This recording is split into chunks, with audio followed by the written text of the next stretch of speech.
Великий волшебник создает мир во всем мире.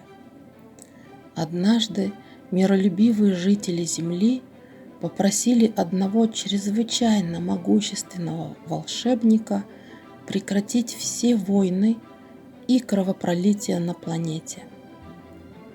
«Это просто», — сказал тот. «Я уничтожу все оружие на Земле, и больше никто не сможет воевать».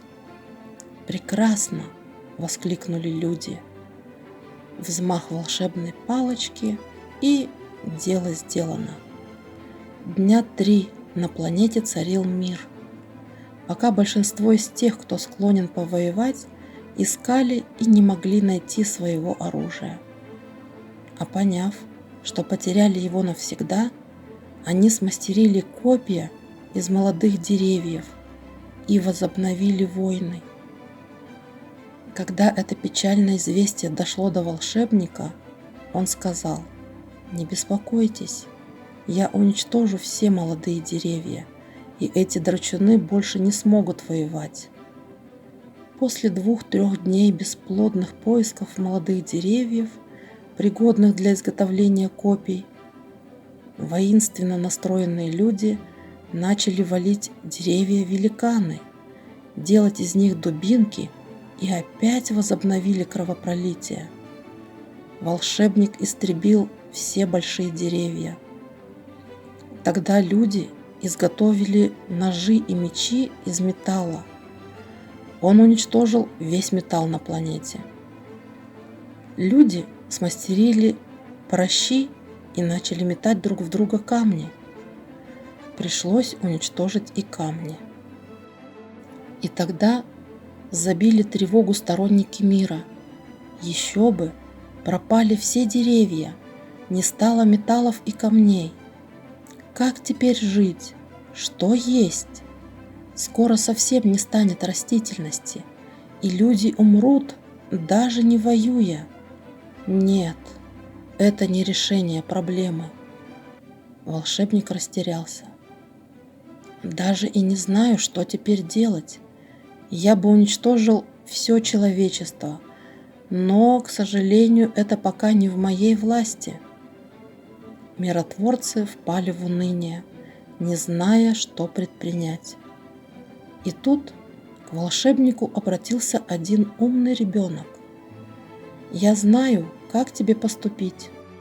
Пусть люди почувствуют, как другие воспринимают их поступки. Если один причинит боль другому, пусть и он почувствует точно такую же боль. А если доставит кому-то радость, то пусть и сам почувствует радость. Тогда наверняка никто не станет причинять боль другому, потому что сразу же сам почувствует боль и будет вынужден остановиться». Все прониклись величием мысли, изреченной устами младенца, а волшебник в точности воплотил его идею в жизнь. Он вернул все деревья, металлы и камни, и даже оружие, которое люди вскоре переделали в орудие труда.